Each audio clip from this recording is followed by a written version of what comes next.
What's a situation that most people won't understand until they've been in the same situation themselves? Part 2. Chronic pain. A few years ago, I had some health issues after contracting COVID and developed a condition that left me in 24/7 pain for just over 18 months until surgery was, finally, able to fix it. Those 18 months were pure hell. Sure, you can think you know how mentally taxing it would be, but when it actually happens, it is worse than you can imagine. It affects every part of your life. You have to plan around it. You are constantly tired and have no desire to do anything, and just getting through the day is a struggle. I never got suicidal, but I could see how someone with chronic pain could get to that point. My quality of life was very low for over 2 years, including the COVID that hospitalized me in the first place, and I have much more sympathy and understanding now for people who deal with chronic pain. Chronic pain reduces so much. Your energy, tolerance, patience, faith, hope, will to live. Your pain scale changes. The pain that used to be a 9 to you is now a 3. It can worm its way into every conversation you have because it affects every part of your life. You see how it exhausts everyone around you. Lots of others will eventually leave your social circle because your and their experiences are so divergent now, you have little in common anymore. You take pills, and pills, and pills, and shots, and get a mountain of used prescription bottles, most of which are recyclable, so do your bit. When your regular pain gets worse, you can't properly express it because everyone around you is so numb to it. Instead, your ability to participate in activities is the indicator your friends and family use to tell you how you are doing. So if you tough it out and go to the event, the pain must not be all that bad. You legitimately consider suicide an option because the idea of being trapped in this pain with no escape is mental torture. No matter what medication you take to cope, you will be judged. Opiates, you're just an addict. Over-the-counter meds, and your pain isn't that serious. Herbal remedies, including cannabis, and you're a kook who is just using pain as an excuse to be lazy and experiment. Doctors immediately suspect you're wanting meds to get high, and God forbid your pain is coming from something that testing doesn't reveal. Now it's all in your head, and zapping down your arm and down your leg to your heel, but it's not real because no tests reveal anything. So people humor you. Are you sure you don't want to go hiking, or are you just lazy? Plus, if coping with your pain makes you overweight, you're a lazy slob who deserves it. So much judgment, because the issue isn't visible. I wish I'd lost a leg instead. Getting in a car accident, everyone seems to think they would take time to assess the situation, react accordingly, cleverly maneuver their vehicle into a safe position, and be fine. Nope, you're driving along, and then 1,000 things happen in a split second, and you are in a crushed up car, and it's all over before you have a second to make your first thought. This is what scares me about drivers, bikers, and pedestrians flying through traffic on pitch black winter nights, totally confident they would have all the time in the world to deal with any issues. My ex always thought I was just being overdramatic about how an unexpected panic attack f***ed me up for days. A few years ago she called up to say she'd experienced one for herself and was so sorry that she'd not been more understanding. 2 panic attacks. Had my first one when my doctor and I wanted to try a different dose of my anti-anxiety meds. It's like you can't calm down no matter what you try. My heart was pounding, and I was taking fast, shallow breaths for like 20 minutes. I was at work and went to a part of the building where nobody goes and tried everything I could think of to calm down, but nothing worked. It just kind of went away on its own, but man, did I think I was gonna need to go to the hospital. Had frequent anxiety attacks growing up. A lot of people think they're interchangeable with panic attacks. They're not. Found that out for myself after going to the ER when I was 18 because I honestly thought I was having a heart attack. Even last year, I nearly had to go a second time because I was sick with a stomach flu virus and having panic attacks on top of it, which caused me to feel super dizzy and occasionally numb from the neck down. Anxiety attacks are difficult to go through enough, but panic attacks are absolutely brutal. Bad childhood, in general, because truly it's a rabbit hole unique to each of us. Other kids have it worse. I'll give you something to cry about. It irks me to hear your parents raised you right aside from money. I struggled to fill out mentally and am emotionally numb. I was a good parent.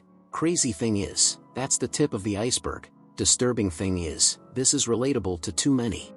My childhood sucked at the time, but it still drains me to this day. I think all the time about normal kid things I missed out on. I have nostalgia for so few things because there is not much happiness tied to anything. Childhood is important, and that's why I want to have kids and just give them the most loving, mentally enriching, and fun childhood possible.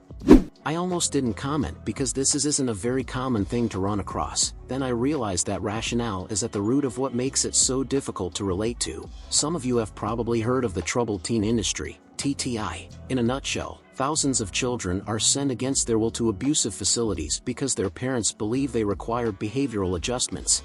These facilities go by varied ideologies: boot camps, behavior modification facilities, wilderness therapy, drug rehab. This is just a cover. Even if you've never done drugs, they'll accept the child under the false pretense they are saving them from future behavior. However, they're all marketed to parents, who are often the root of the family's problem, as a miracle cure which will ensure an obedient outcome. I was tricked into visiting one of these programs by my mother when I was 14. I was far from a bad kid. I was simply an unwanted leftover from a precious marriage who was unloved and made the family scapegoat. The reason I'm responding to the thread's question is that the idea can be so foreign to some that they cannot even wrap their heads around the concept, especially so if they've grown up in a loving environment. I was subjected to physical, mental, and sexual abuse while I was held for 2 years in a warehouse located in an industrial park outside a large metropolis. One of the most evil aspects was, in order for you to advance in the program and hopefully leave it one day, was you were expected to inflict these indignities on the other children. It not only victimizes children, it instills them with a deep shame. It also makes support group participation that much more difficult because your fellow captives are also your abusers. I hope you'll forgive the length of this post. Ironically, the need for a long intro is at the center of what I'm wanting to communicate, though. I could literally explain what the experience was like for 2 weeks straight, and I'd probably only scratch the surface of what it's like to lose all of your rights and freedoms, to be subjected to brainwashing, tortured at the whim of the program's facilitators and other children/captives, to live in constant fear all day, every day for years without hope of escape. I denied it all happened until I was in my 40s.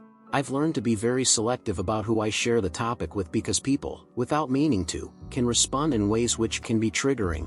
I think this also speaks to the spirit of this thread.